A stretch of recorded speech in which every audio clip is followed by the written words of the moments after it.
kikiraan po.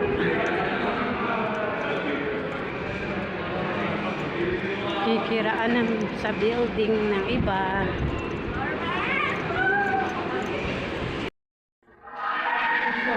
Good morning. Simula naman ang bagong araw. Friday morning today.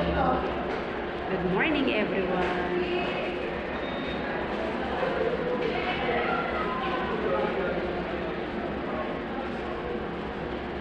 Nag-uwian na yung mga first na nag-exam.